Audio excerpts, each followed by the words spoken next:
Hello.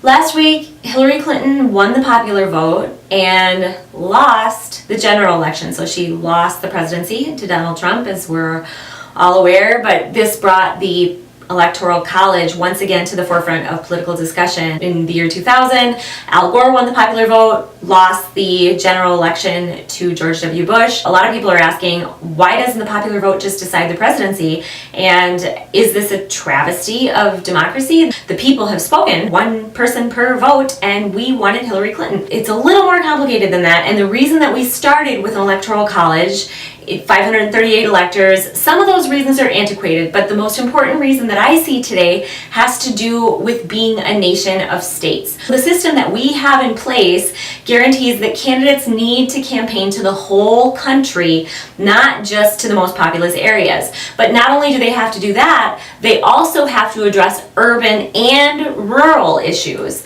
because if you're only campaigning to the most populous areas, you don't have to address rural issues either. It would be nice if candidates addressed issues to everyone, but we know that they tend to play to their audience. Rural issues and rural voters would get swept by the wayside, and rural voters tend to have very different views on environmental issues, agricultural issues, social issues. So the reason that we have the Electoral College is primarily for the delineation of the states, but by default it also makes candidates include rural areas as well. So is it a travesty of democracy? Well, only if you think that the most populous areas should rule. I'm not saying that an electoral college is the only way to address that. That's the reason that it exists. Why is it good to have a delineation of the states? Well, we have situations that sometimes people find so egregious that they pick up and leave their state. Here in Minnesota, we had a mom, Angela Brown,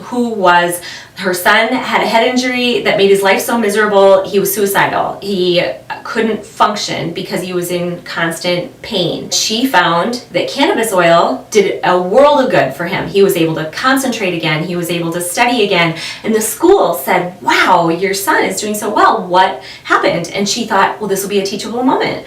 I will share the good news about cannabis oil. So she told them what she did, and they turned her in. So the state of Minnesota was about to prosecute a caring mother for breaking the rules. Rather than be prosecuted, she picked up her family and moved to Colorado, and she will not be prosecuted anymore. And to me, that seems worth it. I'm glad that she was able to vote with her feet. I'm also glad that Colorado and Minnesota have different laws for that reason. If your state starts to pay for the bad laws that it has implemented, then maybe legislators will get the message. I like the flexibility that's built into that system. The Electoral College was designed to respect the delineation of the states as well. And I'm saying this as somebody who has never personally benefited. I voted third party this election, last election. For that, I wrote in my candidate. So I don't personally benefit from the Electoral College. It's more that I believe that we need to have those rural